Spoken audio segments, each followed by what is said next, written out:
in the 10 regions.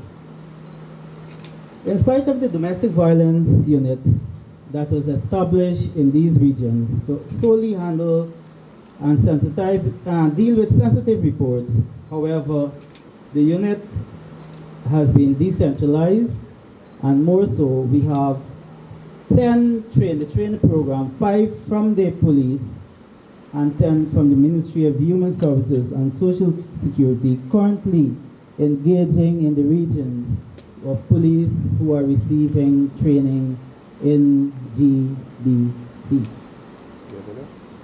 The force continues to urge and instill in its rank to build capacity at all levels, and once they have the ability to perform at the different levels, to ensure that at the end of the day, the allegation of police lackluster behavior in response to domestic violence are over. At least from the COP Squad 20 or 2000, which we all know of, that was launched recently by Ministry of Human Services and Social Security, that is Dr. Fuzli Prasad. She would have made mention that each police station, a member of that station would have received training in regards of domestic violence. So at the end of the year, we are expected to train over 2,000 of our members, and so we are working towards that, enrolling the training through the regional police division. This comes up in partnership also with the United Nations Population Fund, UNFPA, and is playing an integral role in regards of this training program. As it relates to your role or function here, you the participants, I would like to challenge you all to challenge or to harness your energy so that they would be utilized effectively to make the tangible impact. Whenever you are, wherever you are, let your name be that name that is called in the good things that you will be doing in regards of domestic violence. The things that will happening in the police station, or even in the offices, or in the communities that you will serve in the distant or near future, having received this or successfully completed this training program. I thank you.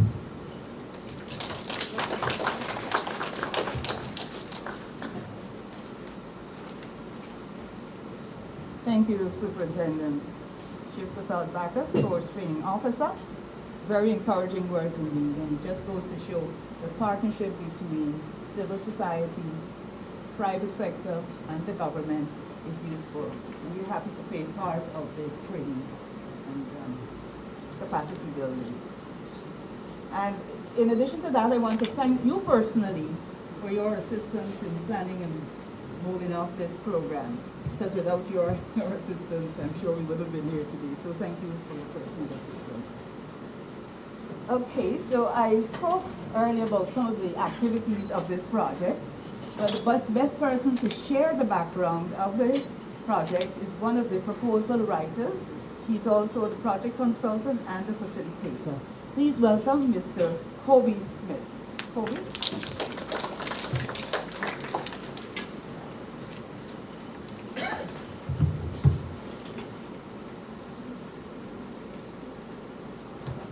His Excellency Mr. Mark Berman, High Commissioner of Canada, Mr. Wentworth Tanner, Director of Social Services, Mr. Shiv Prasad Bacchus, Force Training Officer at the Guyana Police Force, other members of the Guyana Police Force, ladies and gentlemen, members of the media. All the world's a stage, and all the men and women merely players. They have their exits and their entrances, and one man in his time plays many parts. Again, thank you so much. Again, I think that was most noteworthy.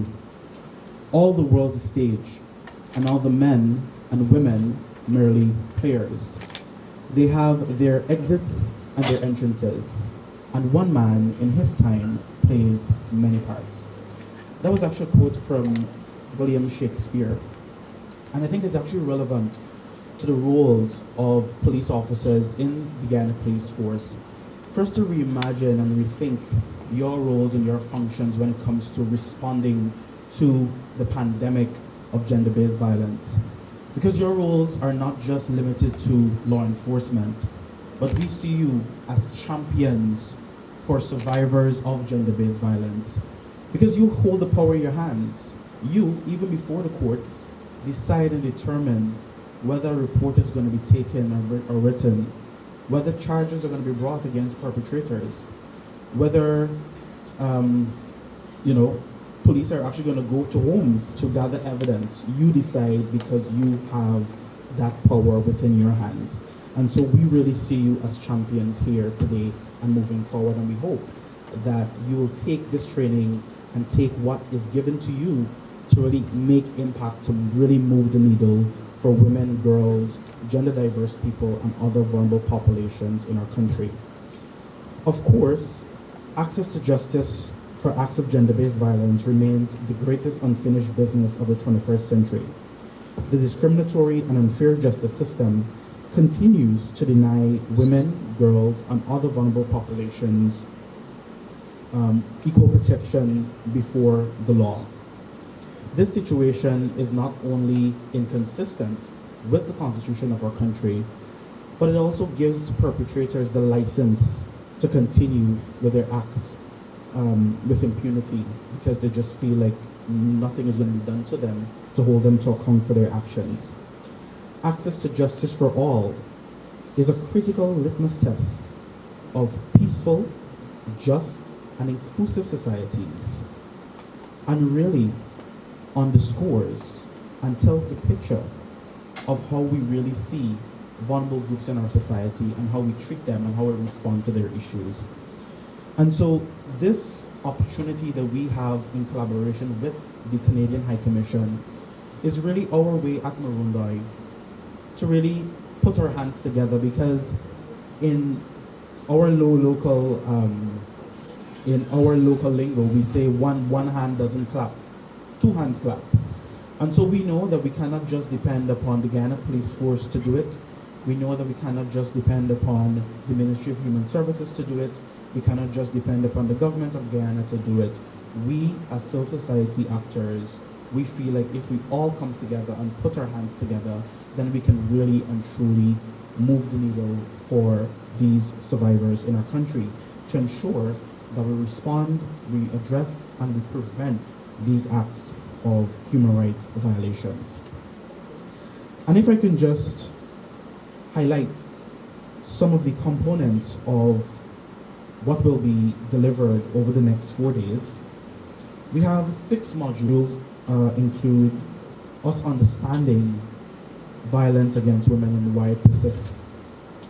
Module 2 underscores what exactly the laws of our country say about gender-based violence, domestic violence, sexual violence, and what are the responsibilities of authorities in responding and addressing those issues. Module 3 is about laws affecting vulnerable groups in our country. Of course, the Guyanese society is not made up of a monolithic group of people. We have different groups of people. We have women, we have girls, we have gender diverse people, we have sex workers, we have migrants. We have all of these people. In light of their vulnerabilities, or actually in spite of their vulnerabilities, we must ensure that police officers understand the challenges that these particular groups of people face in order for you to lend your support and services to address their needs. Module 4 is, or the name of it, Guidance on Interacting with Victims and Survivors.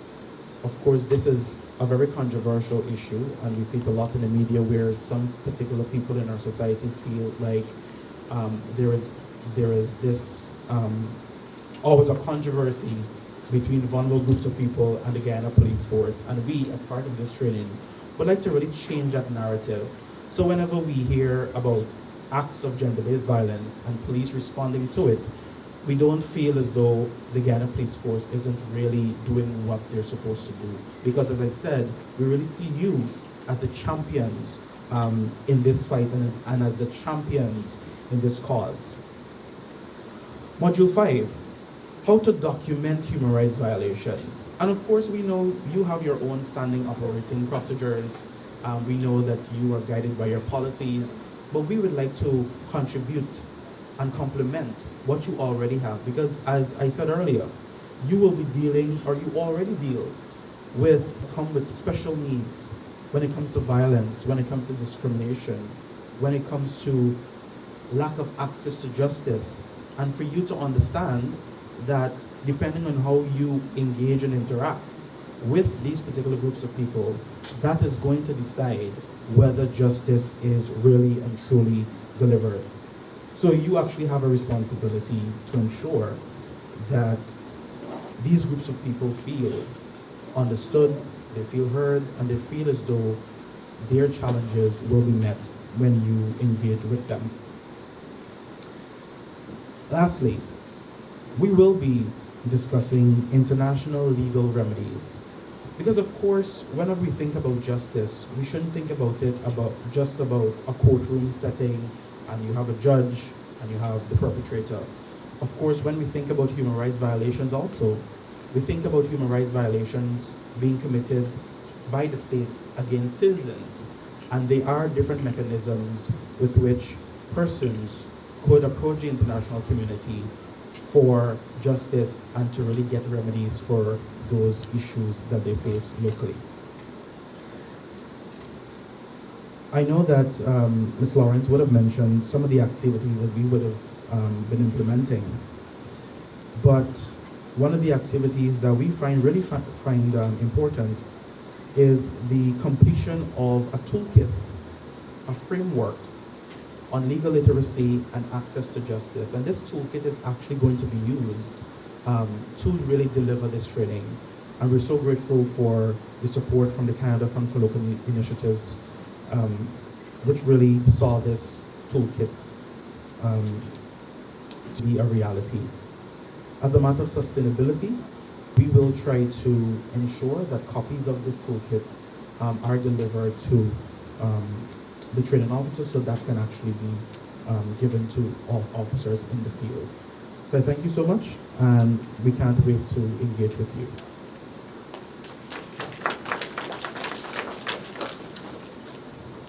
Thank you, Kobe. Thank you, Kobe.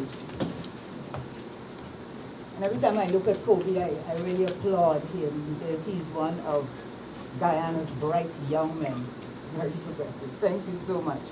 Thank you for being on our project.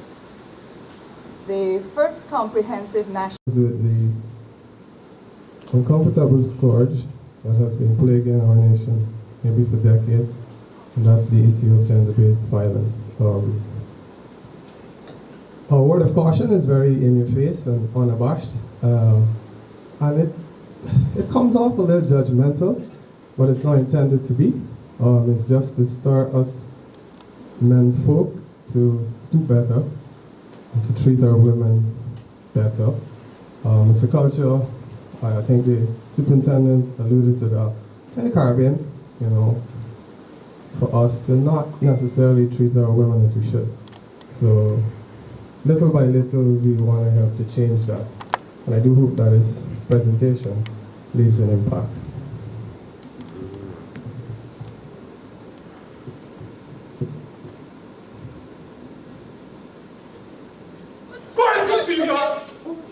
Hey, I said, come here!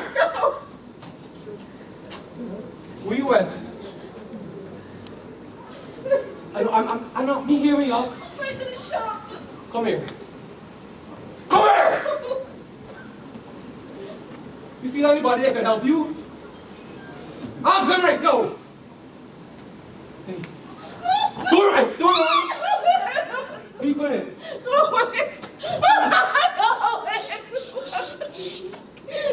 No, please. I want to wait. You crying for man? Hey, come. Hey, I love you, you know, man. You're pissing me off these days, you know. Who's the person? different direction. Come on, please. See these hands? Please. You see these hands?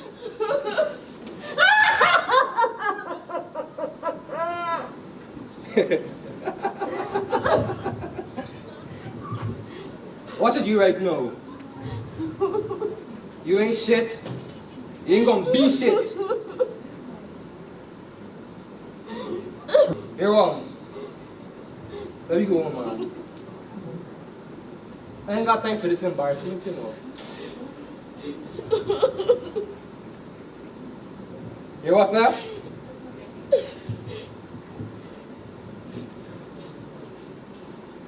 Here, what's that?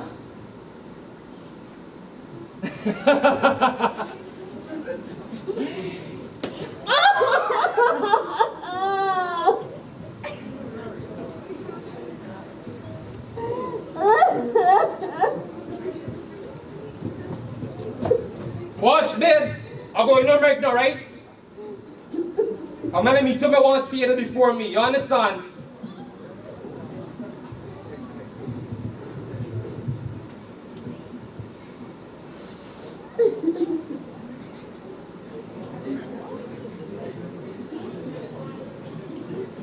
Useless hands.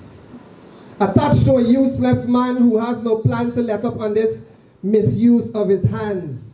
It seemed where his brain was, he has his urinary gland.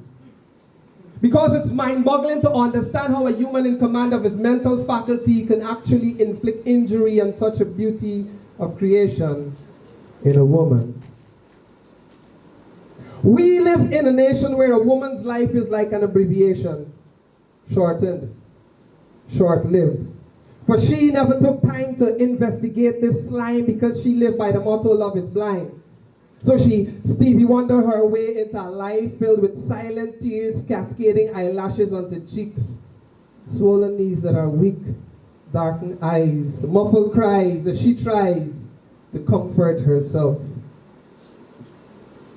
Useless hands attached to a useless man who should be placed on an island buried alive with only his head above the sun until he disintegrates from creation or rot till the end of time. You came with a useless mind, pig in the mud behavior, you useless swine.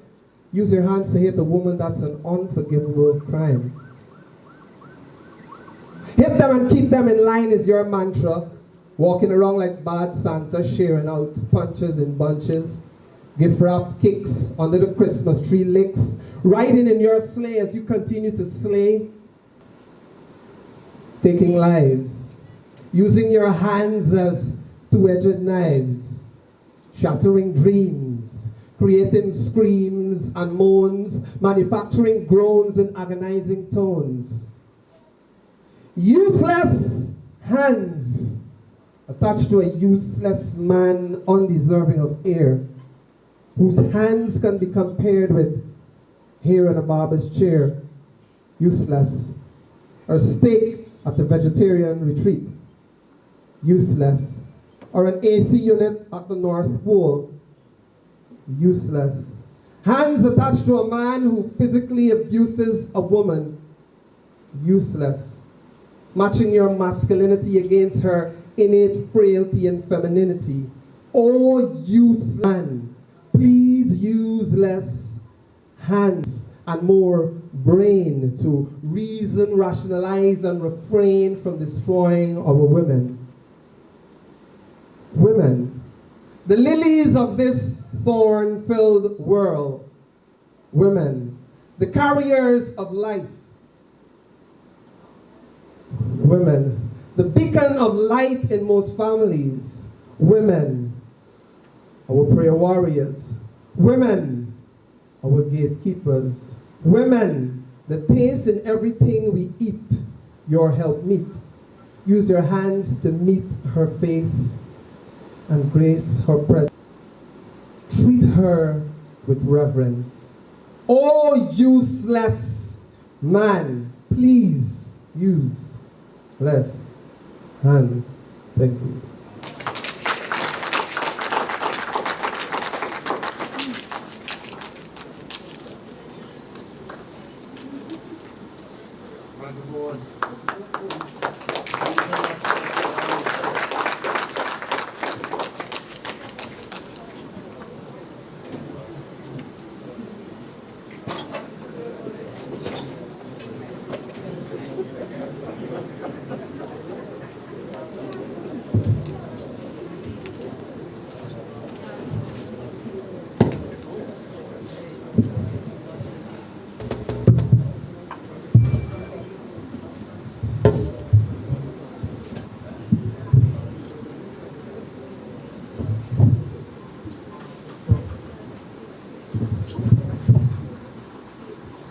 Thank you. Kimberly Finance, Nicholas Singh, and the writer of that spoken word piece, Mark Luke Edwards. Please give them another round of applause.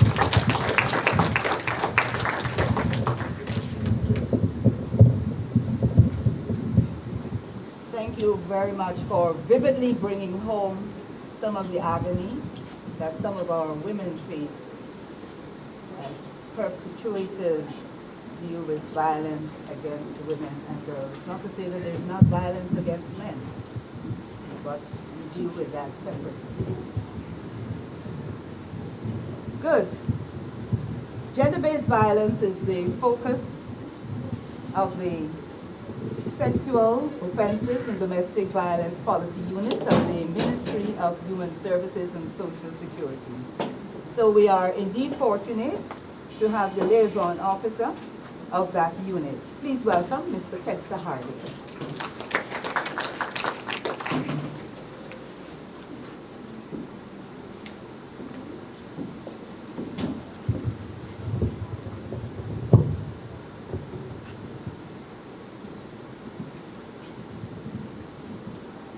Yes, good morning, everyone. His Excellency Mark Brennan, High Commissioner of Canada to Guyana. Ms. Margaret Lawrence, Executive Director, Maroondah Incorporated. Superintendent Shiv Prasad Bacchus. Members of the Maroondah team, Guyana Police Force, members of the Press Association. Thank you for being here this morning. It's my pleasure generally to represent the ministry. And gender-based violence, as was highlighted by the previous presenters, is an issue that not only affects Guyana, but the global community. The statistics reveal globally that 1 in 3 women would have experienced some form of violence by an intimate partner. However, in Guyana, in our 2018 survey, the Guyana Women's Life and Health Experiences Survey, our data has revealed approximately 1 in every 2 women would have experienced some form of violence in her lifetime. So generally that states that we are below the international standard. It's an issue that requires our immediate attention. Collaborative efforts such as this is required in order for us to move forward, because it's not only a government responsibility, but it is everyone who resides within our dear land of the Cooperative Republic of Guyana. It's not only a government responsibility, but our collective responsibility. And based on our Constitution, we all have a duty to prevent crime in its various forms, and gender-based violence is a crime. Guyana has ratified several international treaties to combat gender-based violence and has also enacted laws to combat gender-based violence in all its forms, such as the Prevention of Discrimination Act, the Sexual Offenses Act, the Domestic Violence Act. Those are just to name a few of the initiatives that are on board that we have taken and are currently enforcing through training and capacity building initiatives, awareness and sensitization sessions at the ministry in collaboration with other non-governmental organizations. Once again, we are here to highlight the need for training as highlighted in the Domestic Violence Act, Section 42. which requires police officers to inform survivors of domestic violence of their rights. And this training is timely, not only because it is done by the Marundoi organization, but the ministry is also engaged in a program called the COP Squad 2000, where we are also training police officers in dealing with all forms of gender-based violence. So that we hope at the end of these training sessions that it will be fruitful and we'll be able all generally to move forward in terms of Guyana's response to gender-based violence in all its forms. It is our collective responsibility, I cannot emphasize, to combat gender-based violence, because this not only affects the survivor, but it has ramifications for national development. And just by that play that we just saw, I'm sure we were all moved emotionally. So I want to encourage you to adopt the training that is there and all the other trainings that will be implemented in the future to combat gender-based violence. And together we will enhance our reputation internationally and help remove the scourge of gender-based violence from our society. So once again, I'd like to thank Marundoi and encourage persons also to report incidences of gender-based violence, because if we are not aware, we will not be able to help. And the ministry has its 914 hotline that we encourage persons to call. It's a toll-free hotline number, and it operates 24 hours a day. So we're encouraging persons to report and also to be a part of the initiative, in that it's not only the police responsibility but our collective responsibility to respond to all forms of gender-based violence. Once again, I'd like to thank Marundoi, the High Commissioner of Canada, through the Canada Fund Initiative program, for sponsoring this program, and we look forward generally for full participation and thereafter the implementation of what you've learned to effectively deal with gender-based violence. I know the Guyana Police Force has already adopted its zero tolerance policy as relates to domestic violence, and we hope going forward that a professional approach will be the matters of gender-based violence. Presenters.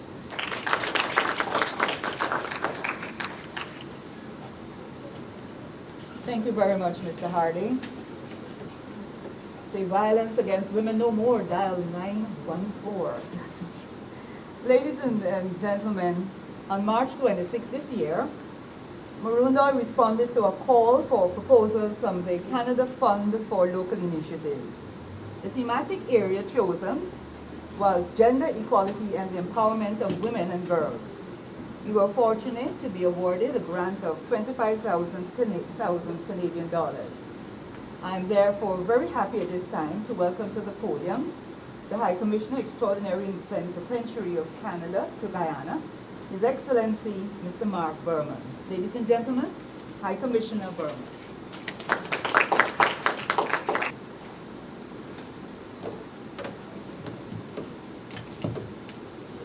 Good morning. Mr. Kester Harding, Ministry of Human Services and Social Security, Superintendent Bacchus, Force Training Officer, Guyana Police Force, Ms. Margaret Lawrence, Executive Director of Marundoi Incorporated, and members of the staff, media, and guests. It's an honor for me to be here this morning as we continue to strengthen our multi-stakeholder approach to addressing sexual and gender-based violence. And I'd like to thank Marundoi Incorporated for facilitating this event and for reminding us that the time to end violence against women and girls is now. Some of the messages you're going to hear from me, you'll have heard from some of the earlier speakers, and that's appropriate because the message is the same.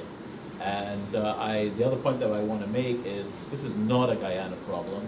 This is a global problem. We have same issues in Canada. Nearly every country in the world has these issues, and we need to work together to address these issues. But Canada is happy to be partnering with Guyana and with Maroon Incorporated to deal with the issue here. I need to commend the Guyana Police Force for being an active partner in the fight against domestic violence. Law enforcement capacity building pillar in this fight, and it's a pleasure to partner and to be here this morning. You are one of the front line defense for victims and their families. Too often violence against women and girls is normalized and goes unpunished. That can't be allowed to happen. We are all here today because we know about the high rates of sexual and gender-based violence. An estimated 1 in 3 women, we've heard higher, globally experience physical or sexual abuse in her lifetime, most often by an intimate partner. Around 120 million girls worldwide have experienced forced intercourse or other forced sexual acts during their lives.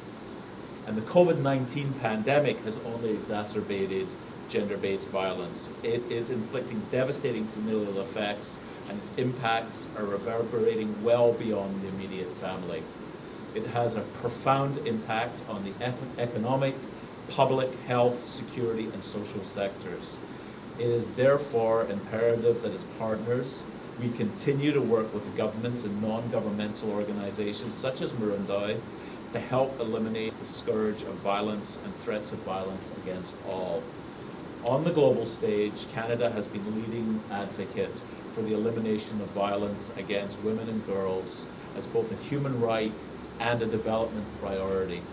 We recognize that achieving this requires investigating in prevention and response to sexual and gender-based violence, and including supporting transformational change to shift social norms and power relations. We're pleased that through the CFLI, the Canada Fund for Local Initiatives, we're able to support this training facility that provides targeted and integrated support on legal literacy and access to justice for victims of gender-based violence. This is an important element since inadequate responses by criminal justice institutions can lead to secondary victimization. Today we've come together to share and to build on the important work that we've been doing, to understand the evidence and build the partnerships and platforms this issue needs in order to accelerate action and enhance the collective impact of our work. I'm really inspired today and eager to join forces and multiply our efforts to eliminate all forms of gender-based violence. So I wish you an excellent 4 days of training. I wish you very best of luck, and we look forward to working with you all on an ongoing basis. Thank you very much.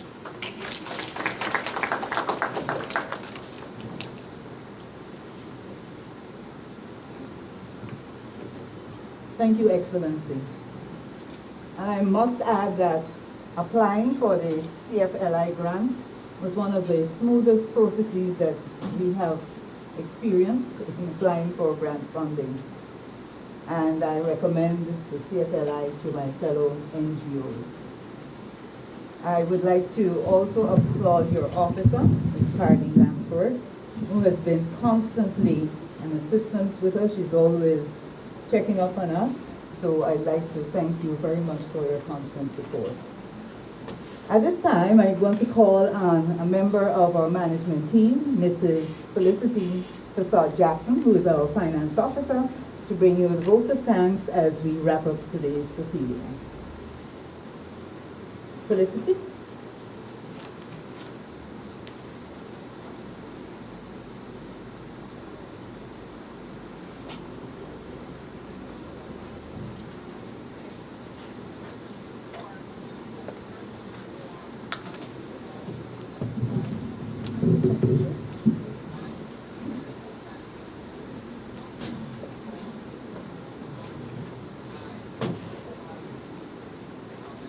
Blessed good morning to everyone. And we would like to say special thanks to each and every one of you who are here with us this morning. And special thanks goes out to His Excellency Mark Berman, the High Commissioner of Canada We are thankful for your presence here this morning. Thanks goes out also to the Ministry of Human Service and Social Security, Mr. Kester Hardin. Thank you, sir, for being amongst us and embracing us with your presence. Special thanks to Superintendent Shiv Prasad Bacchus, the Force Training Officer of the Guyana Police Force. Special thanks also to our Director, Ms. Margaret Lawrence, for chairing today's session. Special thanks to you, Ms. Lawrence. Also, thanks to Mr. Kobe Smith, our training consultant, and I know you'll be having a fruitful time when this training has started.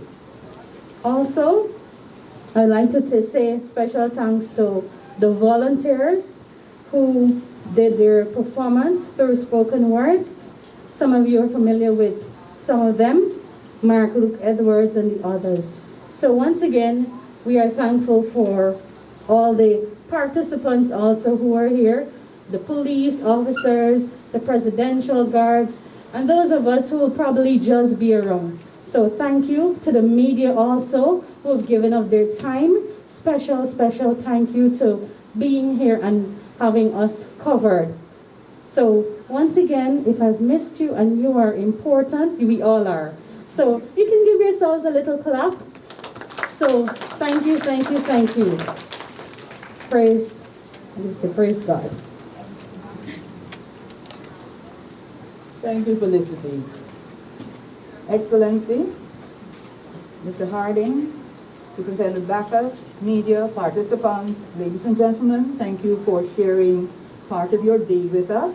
Continue to be safe, know the protocol, and please join us for some light refreshments just outside the auditorium. Thank you and have a good day.